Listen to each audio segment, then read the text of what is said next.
Salut les gars, c'est Widium, on se retrouve pour une nouvelle vidéo. Alors ça va être une vidéo tout simplement où je vais vous présenter les prochaines sorties Yu-Gi-Oh! Donc au moins ça peut vous donner un point de vue un peu différent pour aussi gérer votre budget. Pour vous dire, bah voilà, cette display je vais pas l'acheter, peut-être que je vais acheter la suivante. J'aime bien faire ces petites vidéos aussi un peu tous les 3 mois, histoire de vous mettre un peu à jour. Vous dire aussi, j'avais eu les commentaires de la dernière fois où il fallait que je vous présente un peu plus les cartes. Donc j'ai choisi quelques cartes que voilà, je trouve vraiment intéressantes dans le produit. En tout cas moi qui m'ont fait de l'œil. Et puis voilà, on passe directement à la vidéo. 27 juillet, donc dans pas trop longtemps en soi, il y a les nouveaux accessoires Fierté d'Or. Il y a souvent, ça arrive très souvent dans Yu-Gi-Oh! Que les accessoires ils n'arrivent pas à temps. Donc vous inquiétez pas. Pour ceux qui aiment bien en tout cas, n'hésitez pas à vous y procurer. Je trouve que c'est un bon moyen d'avoir ses premières deadbox, ses premières slips, son premier tapis pour pas trop cher. Donc pour ceux qui débutent, c'est vraiment pas mal. Après, moi, tous les artworks, je les trouve pas dingues. Le portfolio, encore, ça peut aller. Et les sleeves, je les trouve très cool. La manière, donc c'est... Ouais, je trouve vraiment les sleeves cool. Le tapis, j'aime pas du tout et la deckbox non plus. Mais le reste, ça va. Après, c'est mon avis. Mais voilà, pourquoi pas. Ensuite, bon, je pense que vous êtes au courant. Le 27 juillet aussi, on a du coup Duelist Nexus. Donc du Duelist Nexus, c'est pas trop mal parce qu'on a pas mal de cartes intéressantes. Ça va quand même pas mal faire bouger la méta. C'est pas plus mal. À la base, je pense que la display aurait rendu fort, voire même super fort Purely. Parce que c'est vrai que moi j'attendais grandement Duelist Nexus pour Purely. Maintenant que Purely s'est pris une petite limitation, je pense que le deck va pas devenir non plus giga fort, mais vous allez voir que le support est vraiment pas mauvais. Donc je vais vous montrer les cartes en fait dans la display qui m'ont en tout cas m'ont hypé.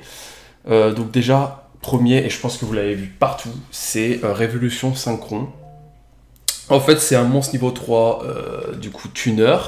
Vous pourrez en fait directement depuis votre main faire des synchros 7 ou 8. Donc admettons vous faites normal summon d'un monstre niveau 4. En fait c'est pas réellement un effet, c'est une manière de spé, je sais pas, c'est trop bizarre. En fait tu fais une synchro depuis ta main. Donc tu fais ancien Fairy, je sais plus comment c'est, je vais vous montrer la carte. Avec le monstre, la plupart du temps tu vas faire ancien Fairy Dragon. Depuis ta main en fait, tout simplement. Son effet à lui, c'est qu'en plus tu peux respect depuis ta main un monstre niveau 4 ou moins. Et du coup, en fait, si tu as spé un monstre synchro grâce à ce monstre niveau 3, tu peux le respect du cimetière.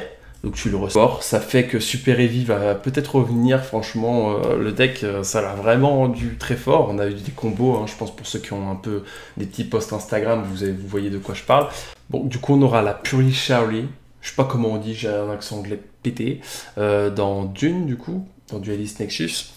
Tout simplement, elle est très forte parce qu'elle va pouvoir être 7 depuis le monstre X6 que je vous parlerai directement après.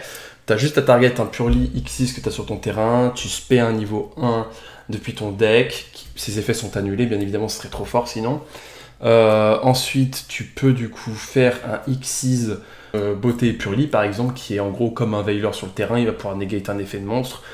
Donc voilà, ça te donne un accès en fait à un autre X6 pendant le tour adverse qui justement, bah, la plupart du temps tu vas chercher bleu, le bleu qui va te permettre de negate en fait un effet de monstre.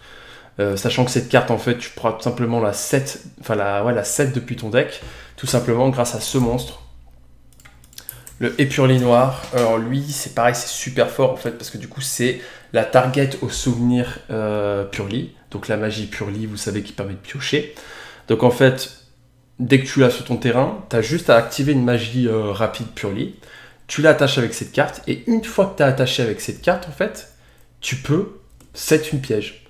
Donc ce qui est trop fort, c'est que du coup, tu vas pouvoir set la piège que vous avez parlé avant pour avoir une X6 supplémentaire sur ton board. Et en plus, tu peux set l'autre piège qui te permet de faire quand même le noir X Purely. Ensuite, émergent, je pense qu'en français ce sera émergent, c'est une carte de Rescue Ace. Moi du coup j'ai acheté le deck Rescue Ace justement, parce que j'ai trouvé le support vraiment cool. Donc il y a la magie plus un monstre, mais bon je vais plus parler de la magie qui te permet de faire une one count combo. Du coup avec le monstre Rescue Ace qui te permet de tuto magie, tu vas tout simplement aller chercher celle-là. En fait, tu normes le monstre Rescue Ace, tu vas chercher cette magie te permet de spé un monstre Rescue Ace depuis ton deck en faisant un tribute, donc en sacrifiant un monstre, depuis ta main ou depuis ton terrain. Donc ce que tu fais ça, tu vas chercher l'hydrant, Hydrant, tu dégages celui qui t'a permis, enfin le monstre que tu as normal summon, je me rappelle plus de son prénom, enfin de son nom. Du coup, Hydrant effet, tu vas chercher ton boss monster et tu fais effet du boss monster, tu sets 4 cartes depuis ton deck. Donc ça te permet en une carte combo en fait d'avoir ton boss monster et du coup d'avoir tes 4 cartes de set. Ensuite, on a la magie Dark World, je sais plus son nom pareil, hein. Franchement, je vais pas vous le cacher, mais du coup elle te permet d'ajouter un monstre Dark World depuis ton deck en discardant une, c'est une fois par tour par contre. Mais ça reste intéressant. Si jamais ça vous intéresse pour Révolution Synchron et cette magie, je sais plus son nom, il y a Monster Reborn qui a fait une vidéo très intéressante sur justement le deck Dark World post-dune et Super Heavy post-dune. Allez voir la vidéo aussi après cette vidéo-là. Pour le coup, ça vous donne pas mal d'infos sur comment les cartes sont jouées, et etc. Donc vous voyez que d'après la vidéo de Monster Reborn, la carte est forte, mais elle va pas être jouée non plus à 3 ou quoi. Et je crois que c'est une secret rare de ce qu'il disait. Donc voilà, je pense que c'est vraiment une carte quand même qui va rendre intéressant Dark World. Mais après, c'est vrai que Dark World, s'il se fait arrêter, c'est finito, quoi. Donc on verra bien ce que ça va donner, mais je trouve que c'est quand même un bon apport. Voilà, c'est tout ce que j'ai à dire là-dessus. Le 10 août, on a tout simplement le dueliste légendaire Subburning Volcano. Donc pareil, il y aura pas mal de supports volcaniques. Donc c'est vrai que moi je suis allé vite chercher, il y a quelques mois en avance, je suis allé chercher toutes mes petites cartes volcaniques en x3. C'est vrai que le deck en fait c'est un deck volcanique, donc c'est le deck qui va burn en fait l'adversaire. Et du coup en fait j'ai trouvé le deck intéressant, ça va pas être du full méta, mais ça va être assez cool de pouvoir burn son adversaire, c'est assez intéressant. Donc voilà, donc à l'intérieur de cette display vraiment on va vraiment rencontrer aussi du support pour Salamandre que vous avez entendu parler, qui a fait beaucoup de bruit, plus dans le négatif que dans le positif, parce que c'était pas suffisant d'après beaucoup de joueurs. Mais voilà, en tout cas, ça sera en tout cas dans cette display que vous pourrez retrouver tous les monstres un peu feu qui sont en support. Donc à voir ce que ça va donner. Ensuite, le 24 août, on a du coup une petite parenthèse sur le speed duel. Alors moi, c'est pas du tout ma cam, mais pour ceux que ça va intéresser, on aura du coup Rude Batailleville.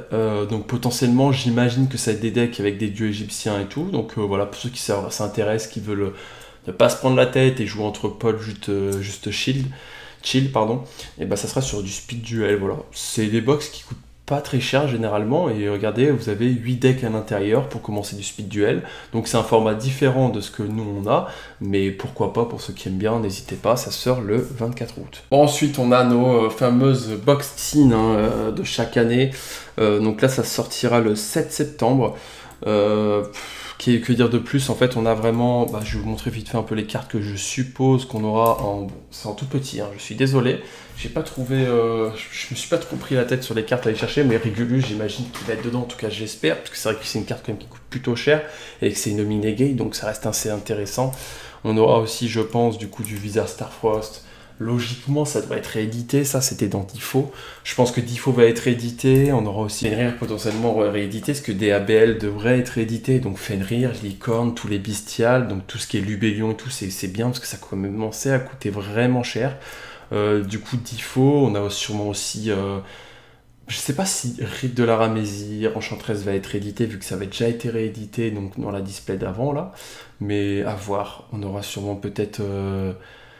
d'autres rééditions, mais ça va être cool. Je pense que ça va être quand même une bonne box-in, mais après je pense qu'elle va moins bien se vendre parce qu'il y a tellement des produits dingues qui vont arriver là, surtout je pense, que je pense que la box-in va pas non plus flop, mais elle va pas vendre autant que d'habitude. Après du coup, on a le 21 septembre, on a le deck de structure Dragon Rouge Arc Démon, hein.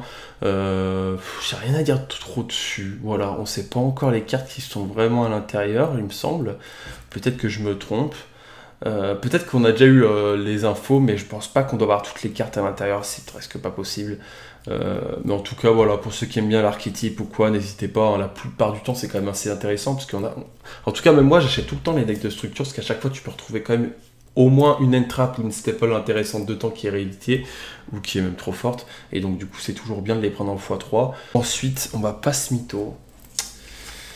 On va pas se mentir, je pense que le vrai produit de l'année c'est celui-là. Ça a vraiment hypé beaucoup de gens, et franchement c'est normal, j'ai rien à dire de plus, c'est juste normal en fait. c'est justement le 25e anniversaire Rarity Collection. Donc je vais vous montrer dans 2 secondes les cartes, hein, quelles sont les cartes de prévues. De ce que j'ai compris, ça va être des full raretés de partout. Ça va briller dans tous les sens. C'est une display qui va coûter super cher. Je pense que ça va aller vraiment vers les 150, 160 en français. Ça m'étonnerait vraiment pas. Il n'y a que 5 cartes par booster, mais vraiment les raretés vont être dingues. Voilà les cartes qui vont être à l'intérieur. Logiquement, Cancrela Max, on voit qu'elle est présente dedans, mais j'imagine que ça va pas être le cas. Peut-être que si au final, peut-être qu'ils vont quand même mettre Cancrela Max dedans, mais juste pour le flex, mais ça m'étonnerait quand même. Mais sinon, là, de ce que je vois, c'est quand même une dinguerie, hein. Parce que ça, là, ce que je vais vous dire, c'est que ça va être dans des raretés de fou, des Quarter Secret rares, avec des Prismatic Secret Quarter rares, enfin, il y a des noms à rallonge, mais ça va être vraiment une grosse dinguerie. Vraiment, je vous jure. Gardez votre argent, même si ça va coûter aller vers les 160 et tout. Juste imaginez un Nibiru prismatique rare. Je crois qu'il y avait une photo qui se baladait là. Je vais essayer de vous montrer. Je vous montre juste. Je crois que normalement ça devrait ressembler à ça, les prismatiques secret rares. Je suis pas sûr de l'info, mais il me semble que ça devrait être ça. C'est ça qui tournait un petit peu de partout. Si c'est des trucs comme ça, franchement ça va être une dinguerie. Le relief sur la carte, sur tout le tour. Là on voit mal, mais sur l'image aussi ça le fait. Ça va être vraiment une dinguerie. Chaos Space, du Dark Ruler, du Appelé par la tombe, Peau des désirs, Talent des Trip Tactics, Limiteur d'invocation, Barrière d'hymne, Petit Monde aussi qui est pas mal, hein. Du Sphère de rat, un peu d'âme épée, du lancer à de la hache, du shifter. On aura aussi de la baronne de fleurs. Je pense que si vraiment tu as une display, parce que vous voyez on voit holographique rare, Quarter Century, Secret rare, Ultimate rare, Collector rare. En fait ça va être vraiment full rareté. Genre potentiellement tu peux juste avoir en fait une super rare, comme tu peux très bien avoir la meilleure holographique rare, je sais pas comment ça s'appelle. C'est juste que dans quelques mois ou quoi, on aura du coup Valiant Smasher, donc avec quelques petits archétypes sympas. Je me rappelle plus des noms, je vais pas vous mentir, mais je sais qu'il y a un archétype là juste en bas qui est justement lié un petit peu. Ah bah c'est Val Monica. Monica, donc ça va être un délire un petit peu avec l'ange et les démons au-dessus de notre tête. Je trouve l'archétype trop cool, trop intéressant, trop classe pour le coup. Et après on a Memento. Memento aussi, ça a l'air vraiment très intéressant à jouer. Pour le coup, je sais pas si ça va être full méta, je peux pas vous dire en avance. On n'a pas non plus toutes les cartes qui vont sortir dedans. Mais de ce que j'ai lu un petit peu, c'est pas déconnant. Pareil, on n'a pas plus d'infos que ça, je vous donne pas des dates depuis tout à l'heure sur les 2 dernières displays, mais parce qu'en fait elles sont même pas sorties je crois en OCG. Peut-être que je dis une connerie, mais je crois qu'elle est même pas encore sortie en OCG, peut-être que je dis une connerie, j'en sais rien. Mais du coup, on a des petites dingueries dedans, normalement. On a par exemple, ça c'est une carte d'équipement qui te dit que tout simplement la première magie que ton adversaire va faire, elle est directement annulée. Donc ça peut permettre, tu vois, potentiellement, si le gars il open juste une magie dans sa main, potentiellement ça peut te sauver la vie un petit peu. Je pense pas que la carte non plus elle va être folle de ouf, parce qu'en fait, même si le gars il a pas de magie ou une seule magie, il va pas l'activer, et en fait il va juste gérer ta carte avant de faire sa magie. Mais on verra ce que ça va donner, pourquoi pas, peut-être. Peut-être que c'est fort. Et ensuite on a aussi du support Horus. Voilà, j'ai pas plus d'infos que ça, je vais pas vous mentir, je vais pas faire le mec qui connaît tout ou quoi. Je sais juste qu'il y a du Horus dedans et que j'ai vu une vidéo d'un gars qui faisait avec Horus Punk et c'était plutôt intéressant, plutôt cool. Donc voilà. Bon, pour cette vidéo là, je pense qu'on sera bon. J'ai pas plus d'infos que ça. Je sais pas si on... Ouais, si c'est une display, hein, ça va sortir sous forme de display. Et moi ce que j'attends le plus c'est quand même les Rarity Collection. Qui vraiment, je pense que je vais vous faire une vidéo de dingue pour l'occasion. Sûrement faire venir des potes, faire une grosse battle d'ouverture, sûrement en ouvrir au moins 5-6. Donc voilà, on va pas se mytho, ça va être vraiment coolos, mais du coup j'ouvrirai moins de box-tin pour compenser. Alors les gars, merci d'avoir regardé la vidéo jusqu'au bout. Donc comme vous voyez, hein, beaucoup de nouveautés qui arrivent, beaucoup de choses aussi très chères, donc va falloir vraiment sélectionner les bons produits que l'on veut. Moi, pour le coup, j'ai plus opté sur le Rarity Collection. Vraiment, je suis amoureux des full raretés, des trucs comme ça, où il faut ouvrir pour essayer d'avoir la meilleure rareté possible. Ça, je trouve ça vraiment dingue. Après, sinon, Duelist Nexus, pareil, je vais sûrement m'en prendre. Mais voilà. En tout cas, merci du coup d'avoir regardé la vidéo jusqu'au bout. N'hésitez pas à mettre le petit like. On s'abonne aussi pour le soutien de la chaîne. Je vois qu'en ce moment, il y a beaucoup de gens qui s'abonnent et tout, qui mettent des commentaires. Ça fait vraiment plaisir. Je vois que ça commence un peu à prendre pour de l'ampleur, on va dire. Et donc c'est intéressant, c'est cool, ça me régale, parce que c'est un peu ça le but aussi, c'est de pouvoir un peu échanger avec la communauté. Et donc voilà. Merci beaucoup. On se retrouve très vite de toute façon pour d'autres vidéos. J'ai envie aussi de très rapidement, bientôt, je sais pas quand, mais vous présenter un peu le deck Rescue S, ce que ça peut faire. Et puis peut-être pourquoi pas Purely post-Dune, mais pareil, j'attends un peu parce que Purely c'est un peu traître, on sait pas trop s'il faut partir go second, go first, donc je vais pas faire le mec qui connaît, Purely j'ai un peu laissé tomber, mais voilà. Bon sur ce les gars, je vous laisse,